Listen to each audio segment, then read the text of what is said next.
Welcome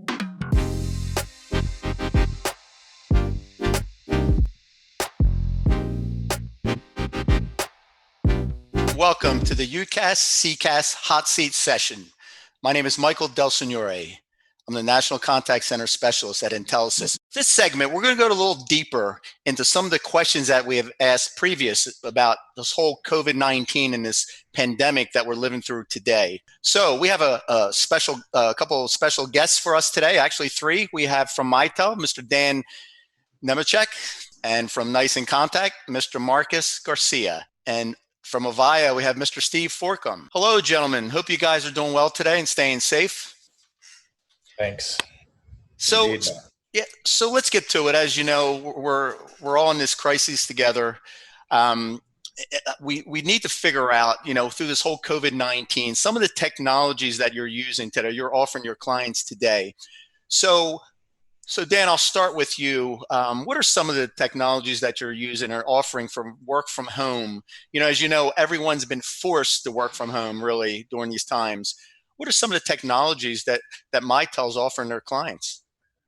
Well, I think the challenge that IT leaders faced was daunting, but one of the things the last half decade we've done is really focus on mobile first, web first design, which brought this all around really well, because you could send people home with a Chromebook, or they could install the mobility app on their iPhone or Android and do a lot of the stuff they did at home and just at work at home.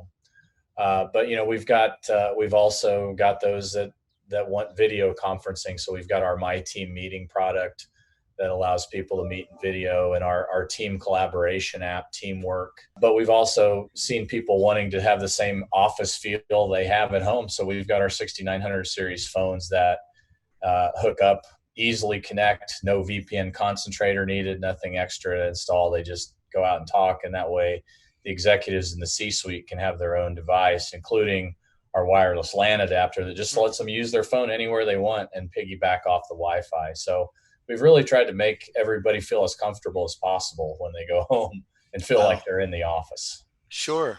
That sounds good. Marcus, what are some of your thoughts from a contact center perspective? As you know, work from home agents has been around, the technology has been around for a while, right? Many years ago, I would say, but it was never really forced upon, right? It was almost like a convenience. Maybe it's for some businesses. What do you see? What do you have to offer at Nice in Contact from a work from home, specifically for call center agents that are used to driving to a brick and mortar place, sitting in a cubicle, putting on their headset? Now everybody's working from home. What are some of the technologies that Nice in Contact's offering? So the good thing about Nice in Contact is that we have only ever been a cloud company. So the tools, soup to nuts, from your routing through your workforce optimization, through your analytics, and everything is just cloud-based. So for us, the logistics of delivering a call is just, do I have internet access, and do I have a phone number I can point that call to? And frequently that phone is just an integrated soft phone built right into the agent's interface. Everything is HTML5. So it's literally as easy as opening up any computer you happen to have, authenticating, and voila, you are a functional contact center agent or supervisor or administrator. So, we're well suited to deal with, this sort of like emergency mass exodus of people from their offices to their homes. How about if I have, Marcus, 1,000 agents that were located at one facility? They're all forced to work from home. How do you manage that from a supervisor? Because keep in mind, it's new for a lot of supervisors and managers that typically do this for a living and manage their contact centers. It all changes now, right? The dynamics, everything changes. So what are some of the things that you're doing or Nice allows, as far as reporting, maybe back in the olden days, Service Observe and things of that nature, being able to monitor now these remote agents? As a supervisor, I have access to the entire set of tools that I would have, whether I was sitting in my office in a building or if I'm sitting at my kitchen table at home. On top of that, I also have all of the dashboarding and real-time analysis that I need to be able to see what agents are on the phone, what state they're in, how long they've been in that state.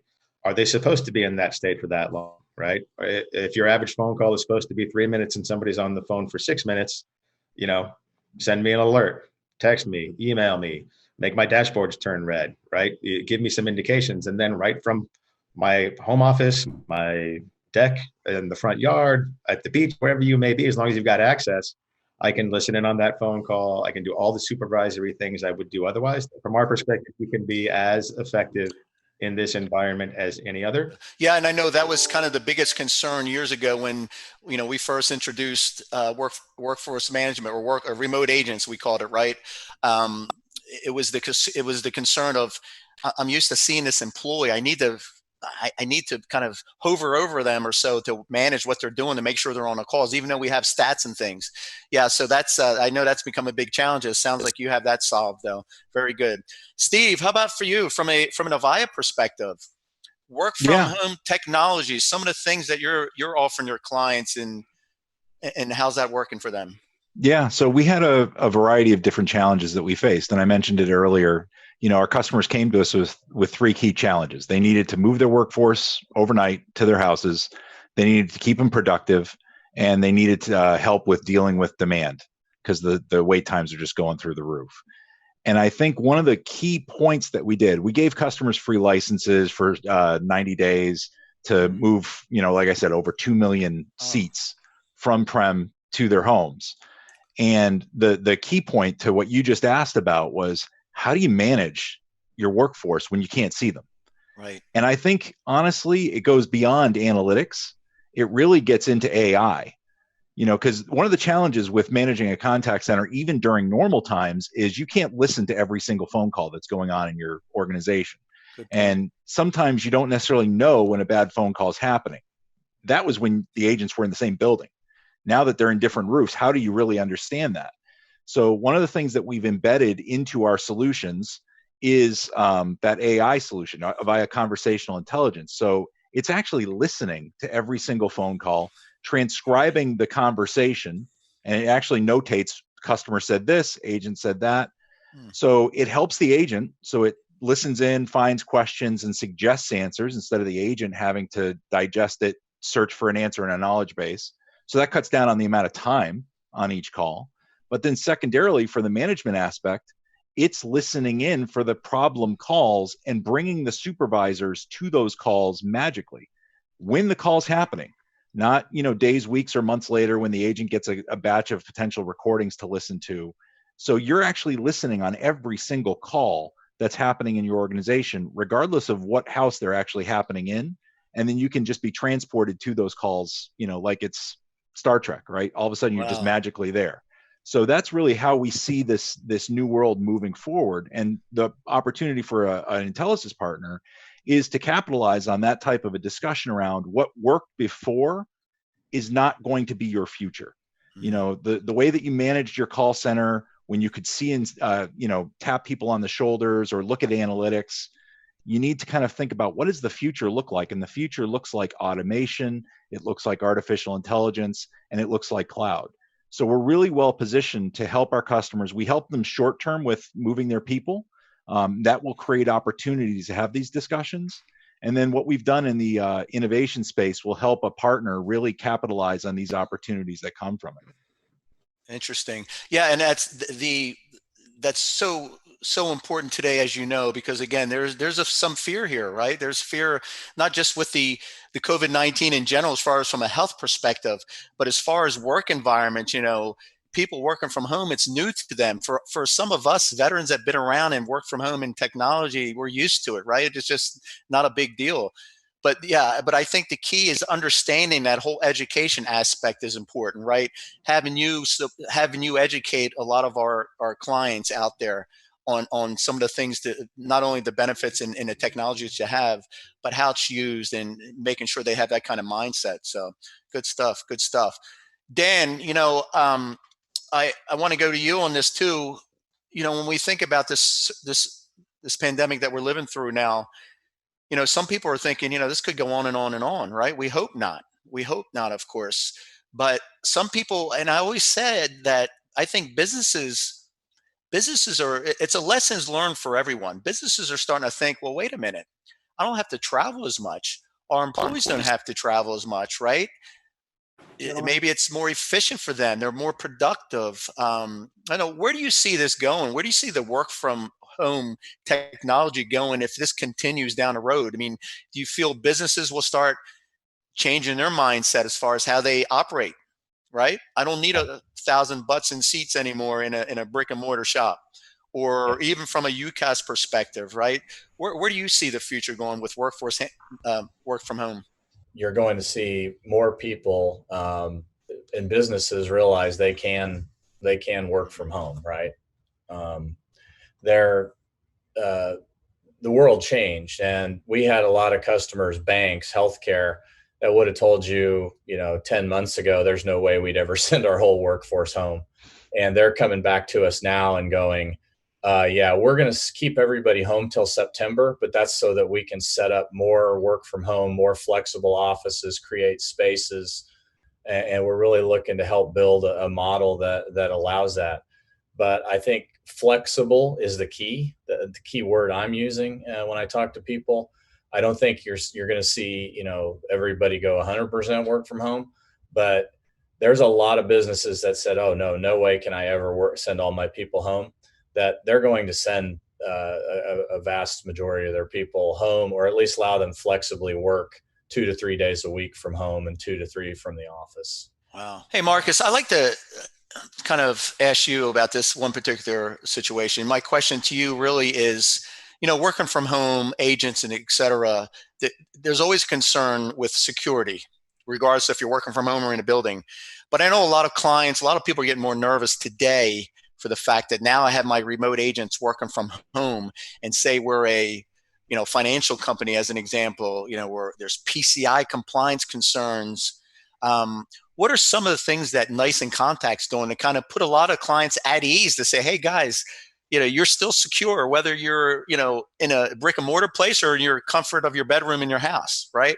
Yep. So security is obviously an issue. It always has been, especially for some of the sort of industries you just mentioned: finance, government, insurance, et cetera. Right. So we have always had a dedicated trust office whose sole purpose of existing is managing and taking care of those kinds of security issues for us, and managing all of those um, certifications that you get, right? So our platform is PCI. You can have PCI level 1 if you need it. We're SOC 2 type 2. We're FedRAMP certified, which is the highest level of sort of certification you can get for the federal government. So security is taken care of. We joke sometimes and say, if you go with Nice in Contact, you buy a contact center, you get all the security and business continuity for free, right? Because in addition to the security, there's also the infrastructure, which is geographically redundant, active, so on and so forth. So we can actually lose whole data centers and fail over to other data centers in ways that calls in process don't get dropped, calls in queue don't lose their place. If you're an agent listening, or a supervisor listening to a call recording, you're still listening to that call recording. So we can give you a very, very high level of both security and business continuity by moving into the cloud. Awesome. Awesome. That's good to know. Yeah, because a lot of people, again, their concern is security, even though, you have everything in place and all the different, steps to ensure that takes place. So I want to go to you, Steve. What are your thoughts on security with working from home technologies? Yeah, thanks, Mike. I think one of the biggest challenges is just trying to deal with a lot of unknown variables that you've got to all of a sudden address, to the point of the infrastructure may be secure, but what about the environment that the person's working in? What kind of a connection do they have? What kind of audio, headset are they using, or are they using a speakerphone? That can create different, vulnerabilities. It's a really fascinating subject. And I think one of the challenges, to, Marcus's point, all of the infrastructure, we've got the SOC2 compliance, we're PCI compliant, we're HIPAA compliant, we have, FedRAMP certification with our One Cloud Secure product. We've taken those steps, but it's also having the professional services arm to help our customers understand the stuff that's not technology based, to really have that business level discussion about what are some of the potential blind spots that you've got to address. And especially with people who were thrust overnight to go work from home, it's not like they had home office spaces that were dedicated. There's a lot of people that are working from their couches, working from kitchen tables, working from a garage like my son Yeah. is right now in a call center. So it's Wow. it's a dynamic time. And I think sometimes technology can't solve all the issues. You've got to be able to work with a supplier that has that consulting arm behind it that can really kind of dig in with the customer to help them understand the surround variables. Gotcha. Gotcha. Yeah, definitely some interesting times right now. Dan, question for you is, what are some of the collaboration tools that you're offering for even work from home, right? Again, we're talking about having the same functionality, whether we're in a brick and mortar place or if we're in our bedroom or garage, as Steve alluded to. What are some of the collaborations tools? Will I still have the same functionality? Would I lose anything? Or Yeah, it's the big differentiator. Obviously, we have a lot of on-site customers, and it's the bandwidth that you have to worry about, and the VPNs and all of that when you're trying to put this solution all together. And the cloud just gives that to you natively, because when we put a cloud solution together, we just assume that you're going to be coming in from possibly home, from your remote sites, from, if you're a retail shop, you might have 4 phones at a building. But the collaboration tools, as I mentioned earlier, is we've really focused on web enabled, browser enabled products, as well as mobile enabled. So we've got kind of that whole suite of products depending on what type you are. I always say, like, work the way you like to work. And we've got a team collaboration tool with persistent chat, so that when you're an engineering team that's working together, 8, 10 people, you can post files, assign tasks, chat all day long, direct message each other. You may never pick up the phone, right? To just the simple people that don't like to be on video all day long. Some of us are growing tired of it at times. You've got a web-based collaboration tool that where we can just screen share, we can record that, we can turn it into a video for training later, and then all the way up to our My Team meeting product, which is, multi-party bridged video screen share. We can all look at each other and comb our hair and do that every day like we've been doing now during this crisis. for some that And can get again, haircuts, right? yeah, well, thankfully ours opened here. I was so happy to have a haircut before this happened. But yeah, so just having all those, and again, I can join via browser. I don't have to have thick clients on. So for those customers that sent their people home and said, here, use your mobile phone, use a tablet, use a Chromebook, or maybe an old laptop they had laying around because they couldn't afford. We even ran into it. I know in Mitel, we were bringing some people up, and we couldn't get some of the laptops we standardized on for our new employees. So we had to kind of go, oh, who has an extra laptop? Send it through, FedEx. And so just having those tools that you don't have to worry about, does it have the horsepower? As long as it's got a browser, we can get you online and start collaborating. Gotcha. That's good. That's good. Marcus, question for you. With when we talk about again, this contact center in general, some of the features, again, you're not going to lose functionality. You kind of explained you'll have the same tools, monitoring tools and things of that nature. Do you feel this impacts that whole customer experience? I mean, in essence, the goal is not for the client to notice anything, whether somebody's sitting at home in a garage or, somewhere overseas, right? I mean, the same CX feeling will still be there and available. Wouldn't you agree? What are your thoughts? It should. Yeah. Right now, whether it is or not, there's variables there that are beyond the scope of what the technology can provide.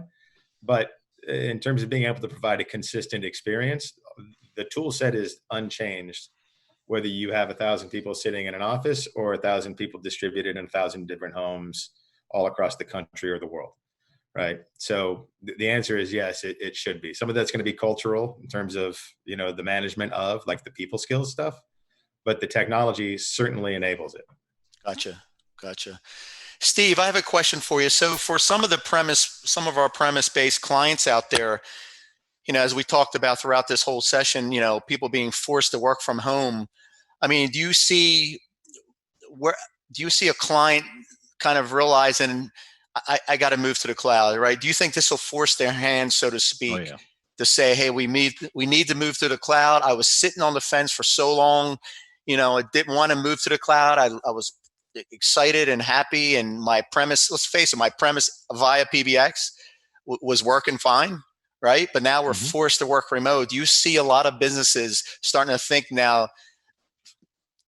COVID-19 Yes. aside, that's the place to be. God forbid if we have go through another disaster or crisis like this, we'll definitely be prepared. I don't even think it's that. Honest to God, I think the biggest opportunity for an Intelisys partner is to have a discussion with their customers about what is going to matter to them most coming out of this COVID thing. And it won't be the next pandemic. It's how do I start to save money now? Because businesses right now are under incredible pressures for revenues and to, just stay operating. And therein lies the value of cloud. COVID kind of showed a lot of these customers that the cloud works. So Yes. to your point, I think a lot of those customers, because the phone system just works. Why would I spend money to fix a problem that's not broken? Sure. This showed them the cloud works and there is a real problem that it can fix. But where the real prospecting opportunity is going to be for a partner is to have that discussion with a customer about what comes bundled with this cloud solution, kind of what I call best of suite versus what you've built in a best of breed approach. So, Interesting. Mr. Customer, you've got a phone system that you're paying maintenance on. You're paying for phone line service for that. You're paying for, say, a messaging product like Slack or something like that. And then you've got a handful of WebEx or Zoom or whatever collaboration accounts. Number one, meetings are no longer optional. You give every employee a computer. You give every employee a cell phone. You pretty much have to give every employee their own conference bridge now. Gotcha. And that will continue to rise the cost if you have to buy those as standalone service. So to me, the smart partner is going to be in front of those customers talking about how can I help you put some more money back into the operating budget that saves potentially one head on the payroll. That'll help you keep, this office afloat. This will help you keep this organization running. And the way that you do that is by adopting cloud and everything that comes with it. So, with Avaya Cloud Office from our partners at Ring, we have, calling, messaging, and meetings all in one easy to use per user per month subscription. So that's a tremendous opportunity for a partner to talk to their, customers as that trusted advisor and say, I know a way that you can save a ton of money. Consolidate, the spend sprawl that you've adopted over the years and harness really what the cloud can do. But the genesis of what makes Avaya so unique is that we allow you to pivot from prem to the cloud without the compromises that you used to have to make in terms of functionality. You get the best of a cloud-based solution from Ring, and you're going to get the ability to use all of the features and devices that you've grown accustomed to with Avaya Cloud and other on-prem PBXs like bridged appearances in that cloud solution, which typically weren't there in the past. Gotcha. That's a good segue into my actually next question. I'll stay with you, Steve. So as you know, obviously Avaya pretty much dominates the premise-based scene. There's still a lot of customers out there, a lot of clients that are still using it for the fact that it works for them at that time. Do you feel this is a great opportunity for some of the clients that have an Avaya PBX to kind of naturally move now to the cloud with some of your offerings? Absolutely. We've seen a ton of interest in that from our customers. So we moved over 2 million employees from their offices to their homes. And I'll tell you, a lot of those were on-premise license upgrades. So this way the customer could just stop the bleeding, like just expand what's in place. But the natural next discussion that we're already starting to engage with these customers on is how do you better do this for the next time? And like I said, how do you better do this in a cost-effective way? And the cloud is a natural answer for that, because just think about video. When you talk about bandwidth, instead of having all of that video leaving my home and then having to go to the corporate data center and then go back, to boomerang back, that's silly. Right. Instead, have it go to the cloud. So this way it's just coming down instead of being a middleman. So it's a more centralized model for a lot of the customers that are trying to kind of build for tomorrow and to build in this kind of unplanned, unscripted, unscheduled economy to be able to kind of just have, more agile solutions. The cloud is the perfect fit for that, whether it's in the collaboration space, in the customer engagement space, or in your application development spaces. Gotcha. Yeah, and thank you for that. And Dan, how about you? Kind of in a similar situation, right? Mitel, BigPBX platform that you guys provided. Is this an opportunity for some of our clients that have a Mitel PBX today to move to the cloud? Are you offering anything similar to what Avaya does? Oh yeah, yeah, absolutely. We have several programs in place that allow you to migrate. There's a hybrid bridge if you need to take time to move, one side at a time. Probably the most interesting thing I've seen, and it goes along with what Steve's saying, is we were doing a walkthrough with a very large, prestigious customer, and they were building a new state of the art, 5-story building. And the IT guy says, "Hey, you want me to take you to our new state of the art data center?"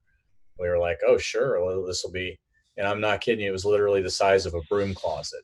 And he said, "We're pervasive Wi-Fi throughout the building. We've got huddle rooms." He goes, he goes, "I got 800 people coming in this building. I plan on maybe having 100 LAN switch ports in the entire building." Wow. And think Wow. about that. So they're telling people, you come in with your PC, you put a soft phone on your laptop, there's not going to be desk phones everywhere anymore.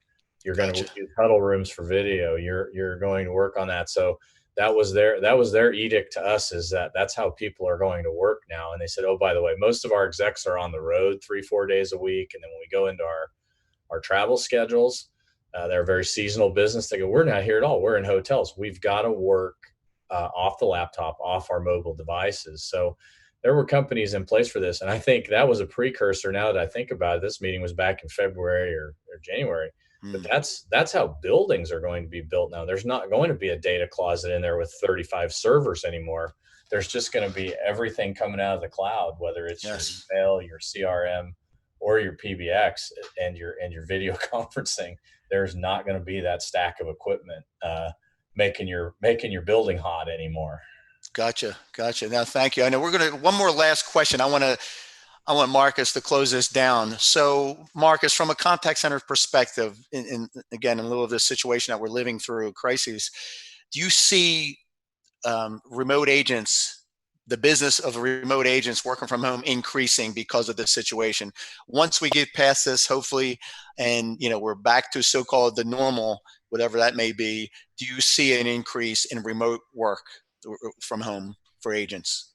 I think there will definitely be an increase. I mean, if you just moved 300 call center agents out of the office and to at home, I don't think that means 300 remote agents are going to stay at home, right? But 300 might not come back into the office. We've always been seeing a bit of a trend, an uptick in customers who are willing to put agents at home. This just put it on steroids, because now it just kind of moved everything to the left. It just made it all faster, right? And now Gotcha. they have to do it. They've seen that it works. They've seen that it can be effective. And to everybody else's points that were just made, now it's a money conversation. Mm, The real estate awesome. that I need to house 1,000 seats is a lot different than the real estate I need to house 500. So if I can have half of them at home and half of them in an office, and however that soup needs to be made, there's a lot of money to be saved as a result. So I do think it's going to stay. It won't be exactly as it is today, though. Gotcha. Well, listen, thank you, gentlemen. Great session, great information. Thanks for all the information, all the answers. And for your audience, thank you for tuning in and listening. If you have any other questions whatsoever, please reach out to us here at Intellisys, and we'll be happy to help you. So I hope everyone stays safe and have a great day.